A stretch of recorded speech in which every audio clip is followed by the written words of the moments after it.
رمضان شهر بنستناه، الله الله الله، كل الخير به اللي معاه، الله الله الله. شهر البركة بكل ما فيه، شهر مفضل عما سواه، من ساعة ما يهل هلاله كل الخير بيه اللي معاه.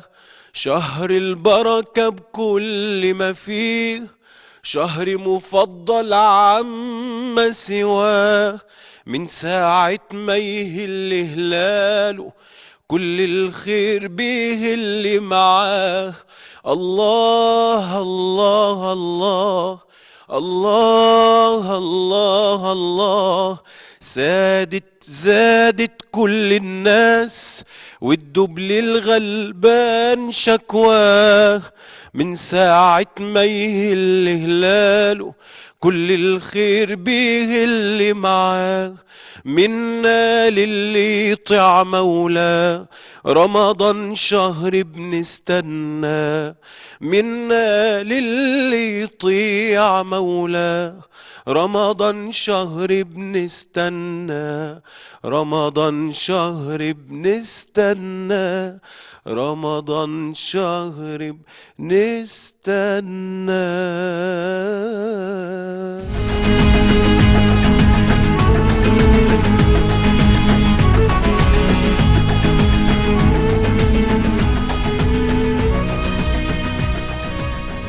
Welcome back, dear viewers. You're still watching Ramadan Nights, and in this very special segment, we have with us a very special, prominent figure that we have to highlight in these very special days where we're celebrating a very special month, dear viewers. And of course, dear viewers, success is no accident, and it is hard work and perseverance, learning, studying, and sacrificing, and most of all, love of what we are doing and learning to do it well. And of course, enthusiasm and inspirations and many, many other things. But most of all, you have to love and have the passion for what you're doing. And in any business, success comes from drive and passion more than anything else in this world. Samah? Yes, our special guest tonight, téléspectateur, is such an inspiring role model. He's one of the world's most inspiring hoteliers who started his journey of success with no capital, no financing, and despite the challenges he faced, he managed to build a massive success. And our guest is Enan Galaly, who is a world-renowned name in the hotel industry for his ability to drastically work his way up to become the founder and president of an international hotel chain, and in addition to many international worldwide positions, which we will know more in the interview, the coming up interview. He inspires hoteliers all over the world with his dynamic personality, forthright and can-do attitude, sustainability, and insights. Yes, Galaly's achievements were decorated by Her Majesty Queen Margaret II of Denmark, who signed an official royal decree to bestow Enan Galaly one of the highest titles in Denmark, First Degree Knight of Dannebrog. This honor considered as an appreciation for the role he played and exerted efforts locally and globally. Mr. Galaly, it's always a pleasure to have you with us at Nile TV International. Thank you very much. Our pleasure, sir, to be with us in today's episode of Ramadan Nights on a very special month that we all await all through the year. And sir, of course, after we introduced you, it's time for you to tell us more about yourself. Thank you very much. And Ramadan Kareem in Arabic, it's mean Ramadan is generous. And this is words which is representing the Egyptian lifestyle. When we are here during Ramadan, and especially in at the current time, people in Egypt have different lifestyle. People in the world is caring. People in the world is locked down in the countries, in the cities, and at homes. People in Egypt, when I speak with everyone, doesn't matter which level it is, maybe a street person, worker at the street, maybe a millionaire, maybe an official, maybe a high-range position in the country, all of them say the same word, خليها على الله. Let it, yes. Leave it to God, Yeah. let it in God's hand. Yeah, let it, God will help us, or God will guide us in the right way, which we deserve. So these words, it is really representing the Egyptian soul and the Egyptians' mind and the Egyptian acceptance of doesn't matter what they are facing. So now we're facing Ramadan, and this is an honor for me to be with you here. The pleasure is always ours. Yes, it is a very short story. I started under zero in my life journey, and now I'm very proud that I achieved the zero. So I feel still I am in the zero level. I left Egypt, of course, from many years ago, about 20, 21 years old, and no any kind of education or with any money, about $10, 10 pounds, English pounds on my pocket, without any qualification. Even I always was the last one in the school, seen in the kindergarten, always the last one. And even when I try to make sport, also I'm the last one. So I have not achieved any qualification that I can use when I left my homeland, Yes. Egypt. The only qualification I had, it was the tradition I have growing up with, the disciplines between my family and my friends and the Egyptian communities. This is the only thing I have kept. The beliefs, and those was as my right hand, discipline and principles, and on my left hand I had 3 suits exactly like this, with 3 ties and 5 shirts. So how to present myself in any place where I'm going to knock the doors. So this is the only qualification I had. But I go back, and when during the current time, which I discover that's all Egyptian, the most difficult time in the world history, they say, until today, until now, Khaliya ala Allah. So I discovered really that's when I left, and each day and each difficulty I had during my life, I always have in my mind, Khaliya ala Allah. That's wonderful, sir. Of course, as an icon in the world of tourism and an owner of an hotel chain, Egypt has recently hosted one of the most memorable parades in history, the Pharaoh's Golden Parade. Of course, you probably watched, and the event saw the relocation of ancient Egyptian royal mummies from the Egyptian Museum in Cairo, downtown Tahrir, to the National Museum of Egyptian Civilization, the NEMEC, at El Fustat. Sir, how do you view this historic event, and how do you evaluate it?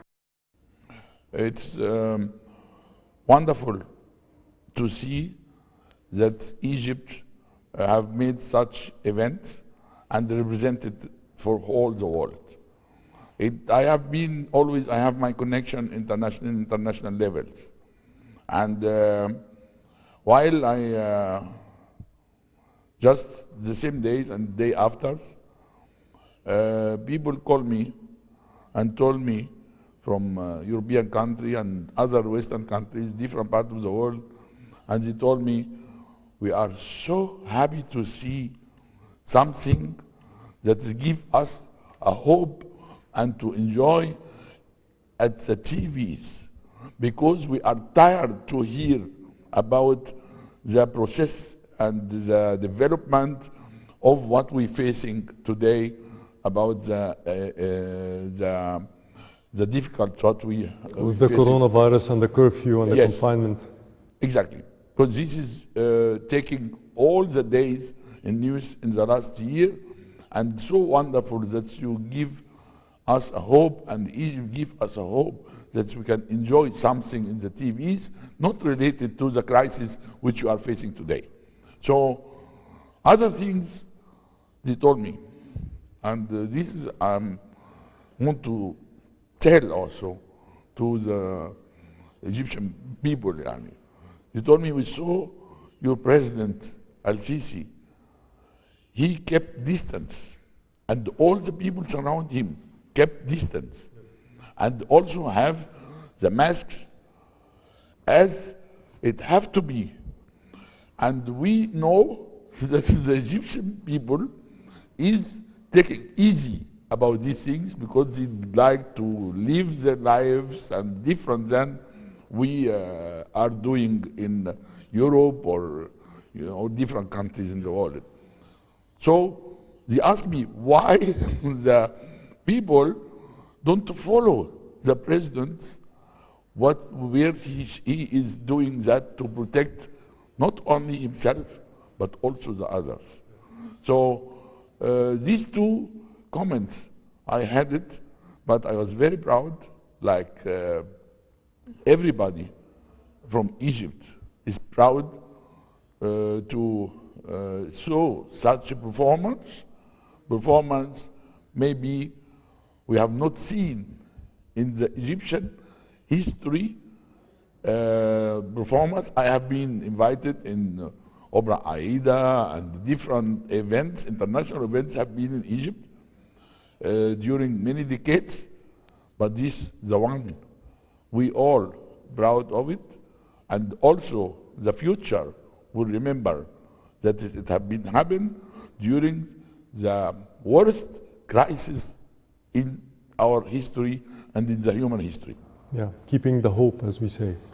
Keeping the hope, and they say we are alive, and we will still alive, and as our history have shown that they are existing in our mind, in the country, and we using our history to give the hope that we will be alive, doesn't matter what difficulties we are facing, and we will enjoy our life, we will enjoy our moment, we will enjoy our future, and build our future with new vision and new mission, and by this way, that is we representing for the world that we proud of the history, and also looking forward to let something like that can attract people to come to Egypt and visit when the crisis is over. This brings me to my next question. What about reservations? Do we have, after this event, were there more reservations for the upcoming season? It is, of course, we have many of questions about the conditions, but it's related to the airlines.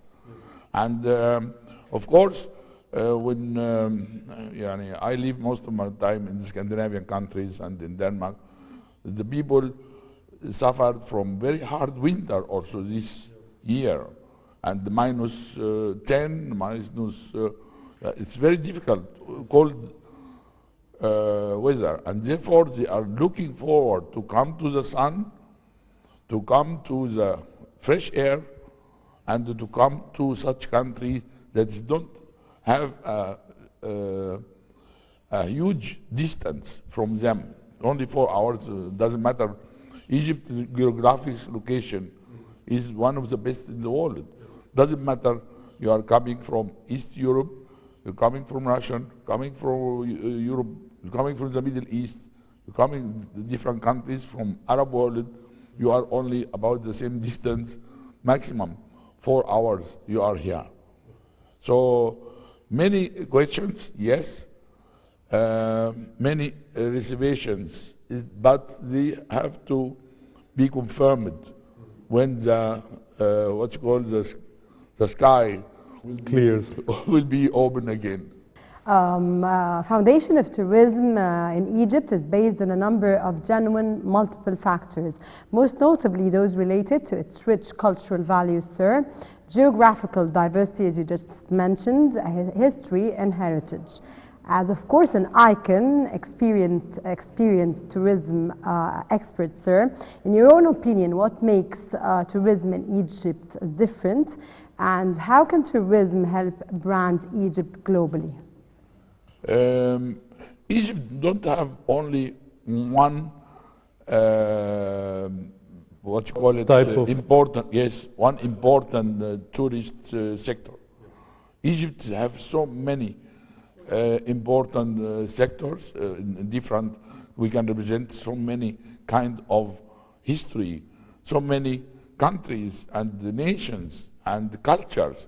I lived in Egypt, and they have their own tradition and lifestyle and monuments in Egypt. So many prophets have been lived in Egypt. Jesus Christ, Sayyidina Isa alayhi salam, Prophet Moses alayhi salam, Abraham. yes, Abraham alayhi salam, all those who representing the mission, different religion missions have been lived in Egypt. The Egyptians have protected them to go ahead with their missions to all the world. And we have not only religions, different religions. We have the pharaohs, we have the Islamic civilization. Yes. Civilization, different civilizations. Civilization, Coptic. You can see how many, even Italian or French or English or German or Armenian, Roman, so many nationalities have been in Egypt and lived, and Egypt have welcomed them. My next question is about the Grand Egyptian Museum, the GEM, which is about to be inaugurated soon, during this year or the next year at maximum. But this museum is considered as one of the biggest museums across the world. It's centered on the ancient Egyptian civilizations, and it's harboring more than 100,000 artifacts and monuments inside of it. What do you think the inauguration of such an establishment can, or how do you think it can affect the tourism in Egypt? One of the things I'm very astonished about, every city in the world, many of the capitals in the world, and many of metropolitan cities in the world, every time I go to museum, they have a section about Egypt. Yes. And I do not understand how come that is we are represented in so different parts in the world, while a very nice pieces, but when you come to this museum on this part, you have a huge room and maybe only 10 pieces, yes. pieces of the statues or whatever it is. So I'm very happy and to see that thousands of the statues and thousands of the history and thousands of the stories will be in the new Grand Museum. Samah, of course, at the end of this wonderful interview, I'd like to thank you for your wonderful and praise from here, your wonderful English. Is it like French English? No, it is not. It's perfect. And Thank you. Of course, our prominent, inspiring, successful, wonderful guest Mr. Enan Galaly, thank you so much for being with us in this very special segment on a very special day, marking a very special month, which is Ramadan. Thank you so much, sir. Thank you. Thank you, sir. It's been a pleasure. Thank you. Dear viewers, stay with us. We have still much to come for you here in this episode of Ramadan Nights. Don't go away. We'll be back again, me and Sam.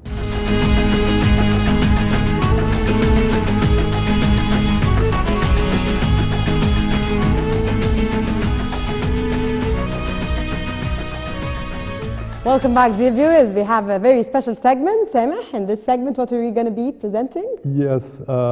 À présent, chers téléspectateurs, nous passons à Al-Khayamiya. Al-Khayamiya, c'est un art de tissage qui dessine avec les étoffes de couleurs différentes et forme des tableaux tellement emblématiques avec sa beauté. Quelques-uns croient que ça remonte à l'ère pharaonique, mais quand même les professionnels parlent que c'est durant l'ère islamique que cet art a été vraiment excellé et ces produits ont été répandus.